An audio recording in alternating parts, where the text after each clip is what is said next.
परमात्मा के इस भक्ति मार्ग में सबसे बड़ा रोड़ा यदि कोई बनता है तो उनका परिवार बनता है, वंशवाद बनता है।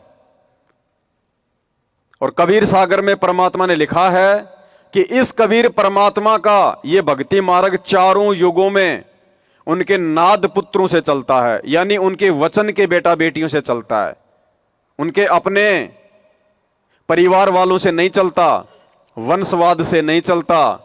वंश वाले तो हमेशा भक्ति का बट्ठा बैठाते हैं, स्पष्ट लिखा हुआ है नाद और बिंद के प्रकरण में। और ये रिहर्सल परमात्मा ने खूब करके देख ली।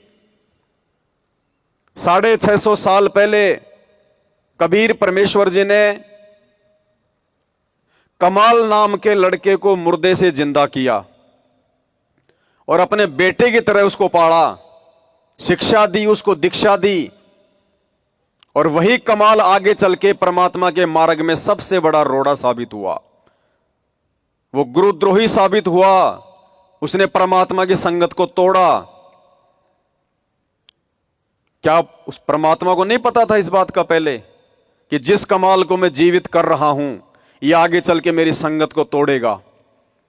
बावजूद इसके परमात्मा ने उसको जीवित किया, अपने पास में रखा, उसको अपने बेटे का नाम दिया। क्यों? आज वर्तमान में आप और हमारी आंखें खोलने के लिए कि जब भी वो परमात्मा संत रूप में, सतगुरु रूप में या साधु रूप में धरती पे अपना ज्ञान प्रचार करने के लिए प्रकट होता है तो काल भी उन्हीं के आसपास, उन्हीं के रिश्तेदारों के रूप में, उन्हीं के बेटा बेटी के रूप में अपने एजेंट भेजता है। ये हमारे दिल में जचाने के लिए 650 साल पहले परमात्मा ने कमाल को जीवित करके अपने पास में रखा, ताकि जब मैं कलयुग की बिचली पीढ़ी में आऊंगा संत रामपाल रूप में, क्योंकि भविष्यवाणी पहले ही हो चुकी थी। 650 साल पहले परमात्मा ने कहा था, मन मान जा बुढ़ापा आवेगा, मन मान जा बुढ़ापा, और बिना भजन तेरी ओवे दुर्गति, तू पढ़या पढ़या। फिर क्या बताया परमात्मा ने लास्ट की चौपाई में? भाई जल्दी ले ले नाम गुरु का, तुझे मनुष्य जन्म मिले। जल्दी ले ले नाम गुरु का, तुझे मनुष्य जन्म मिल जावेगा। क्या कहा परमात्मा ने उस समय आप और हमको समझाते हुए कि भाई जल्दी ले ले नाम गुरु का, तुझे मनुष्य जन्म, कि नालायकों मैं कबीर में गुरु रूप में आया हूं, मेरे से नाम दीक्षा ले लो तो तुम्हें कलयुग की बिचली पीढ़ी तक मनुष्य जन्म मिलते। और फिर क्या होगा? रामपाल तेरा सतगुरु आके फिर भक्ति दरड़ावेगा, मन बुढ़ापा आवेगा, मन मान जा बुढ़ापा। तो वर्तमान में वो कबीर परमात्मा सतगुरु रामपाल जी के नाम और रूप से आएंगे, ये भविष्यवाणी बहुत पहले हो चुकी है। तो परमात्मा को इस बात का मालूम था कि मैं जब जाऊंगा तो यहां के विधान के अनुसार यह काल भी मेरे आसपास अपने एजेंट उत्पन्न करेगा।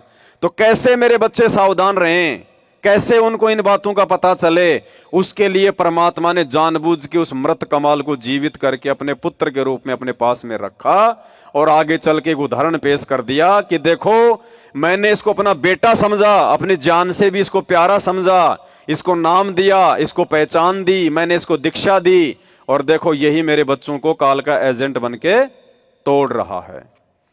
फिर परमेश्वर ने और हमारी आंखें खोलने के लिए धर्मदास के माध्यम से अपने मार्ग को आगे बढ़ाने की युक्ति सोची कि धर्मदास तू आगे नाम दिया कर, तेरे माध्यम से आगे मेरा मार्ग चलेगा। लेकिन काल ने पहले ही धर्मदास के पुत्र नारायण दास के रूप में अपना मृत्यु अंधा नाम का दूत उस घर में भेज दिया, और धर्मदास के माध्यम से भी परमात्मा का मार्ग आगे। फिर परमात्मा ने धर्मदास के घर में एक और आत्मा भेजी उसके पुत्र के रूप में, मुक्तामणि, जिसको चूड़ामणि भी कहते हैं। वो चूड़ामणि मुक्तामणि कौन था? खुद कबीर परमात्मा ही था वो। क्योंकि कबीर परमात्मा का मार्ग कबीर परमात्मा ही चला सकता है।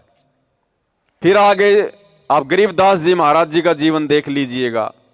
उनके बेटे उनके मार्ग में रोड़ा बन के खड़े हो गए। उनके जाने के बाद में उन्होंने अपने जो है पंथ चला दिए, उनके नाम से दूषित कर दिया उनके मार्ग को, और इतना दूषित कर दिया आज गरीबदास पंथ वाले गरीबदास जी को श्री कृष्ण जी का अवतार मानते हैं, कबीर जी को श्री कृष्ण जी का अवतार मानते हैं, ना वो मंत्र हैं उस मार्ग में। उसके बाद नानक जी के रूप में परमात्मा ने सारा खेल खेला। तो नानक जी के जाने के बाद में उनके दोनों पुत्र जयचंद और श्रीचंद, उन दोनों ने अलग अलग पंथ खोल दिए, चला दिए। वो दोनों पुत्र नानक जी के अंतिम संस्कार में भी नहीं आए, क्योंकि नानक जी ने अपना उत्तराधिकारी किसी और को बना दिया। तो वो उनसे राग द्वेष करने लगे, उनके अंतिम संस्कार में भी नहीं आए। अब भाई बहनों, जब आज वो कबीर परमात्मा संत रामपाल जी के रूप में धरती पे प्रकट है, तो क्या काल आंख बंद करके सोएगा? आज का तो वो विशेष रूप से इंतजार करेगा, क्योंकि खुद उसने उस कबीर परमात्मा से वर्तमान समय के लिए वरदान मांगा था कि आप कलयुग की बिचली पीढ़ी में जितने मर्जी जीव ले जाना। तो भाई जब चोर को हमने खुद ही आमंत्रित मान लो कर दिया हो कि भाई देख अभी तो मुझे नींद आ रही है, तू सुबह 4 बजे आके चोरी कर लेना, तो आदमी सोएगा क्या? 4 बजे कोई नशेड़ी होगा वो सोएगा। तो काल जो है ये नशेड़ी नहीं है, ये हम सबको नशे में रखता है। तो आज हमने विशेष तौर पे सावधान रहना है और कबीर परमात्मा के मार्ग में उनका परिवार, उनके बेटा बेटी, उनके भाई बंधु, उनके रिश्तेदार सबसे बड़ा रोड़ा बने हुए हैं।